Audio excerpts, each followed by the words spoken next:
Hi there, hope you're having a good day. Welcome back to another video. Today we have an amazing performer from Way of Wade. One that has a few features that I would normally be skeptical about, but turned out they all serve some function and made a difference. And this right here is the All City 10 V2.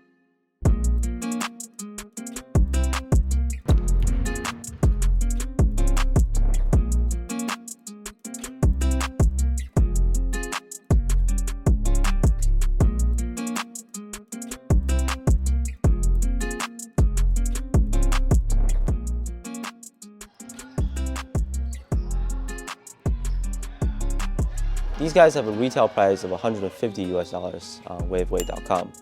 It's about mid-tier pricing among Li-Ning's basketball shoes these days. I'll leave a link in the description if you're interested. There are a few other colorways that I think are really dope, like the Ice Blood, and obviously this Lavender one that I have, which is basically a pink color. I'm not usually a big fan of straps on hoop shoes, because half of the times the ones that have a strap, it serves no functionality. But on these guys, it worked to provide better lockdown, while also not adding too much weight. The mesh netting in the toe area worked too, so did the heel counter and shape of the heel cup for stability. And I also felt the foam underneath very well this time, compared to the Speed 9 Premium. So lots to talk about, a great shoe to play in, I can tell you that. Any downsides at all? You know we never waste any time on this channel, let's get right into it. So they don't come in the standard black Way of Wade box, but instead this small and compact cardboard box that has the shoe name on top.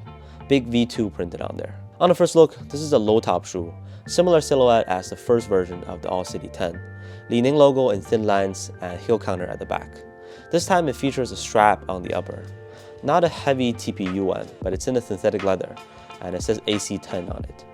It has breathable and flexible mesh netting covering the forefoot, with the big logo in the center. Average padding and some leather on the tongue. Boom is featured on these in addition to the cloud foam midsole. We'll get into how they feel on feet very soon. Looking at the outsole, the traction pattern is full of these like plus signs. Feels pretty sturdy in hand for outdoor use. But again, I don't want to make assumptions, and so far I haven't used them outdoors. Yeah, pretty flexible upper in general, and their average weight. My size 11 pair is 430 grams, so just about average really, nothing too special to know here. As to how the All City V2 performs, the cushioning and comfort level are great. And I was especially surprised by the amount of compression in the heel. Unlike the Speed 9 Premium, where I didn't feel the boom in the forefoot much, on these guys, the full-length double-layer foam setup is really nice, and you can really feel it underneath your feet. The midsole is pretty soft, no stiff feeling, and also responsive at the same time. They don't have a crazy curve shape, but still a decent transition going from front to back. With the traction, from my experience, they work really well on both a clean and dusty court. Very squeaky also. You can get to a hard and complete stop in them with no problem at all. They do pick up dust pretty quickly, so I do see that being a potential concern, but as long as you wipe it off regularly to make sure dust doesn't accumulate, like it didn't affect the grip for me. With the fit, I went a half size up and it was right on. Li-Ning shoes, I mostly go up a half size from my true size. One exception is the Speed 9 Premium. I really wanted a snug fit in those because they're such a typical guard shoe. I just thought there was no point to have any extra room at all. Anyways, the strap here also does help lock it in a little bit, and you can tuck the laces underneath. So half size up is what I would recommend. Stability is great on this shoe. The heel counter locks your feet in position nicely.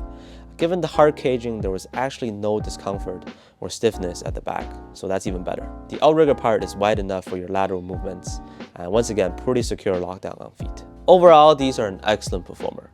They deliver successfully on almost all the features, and can really be considered a shoe with no gimmicks, in my opinion.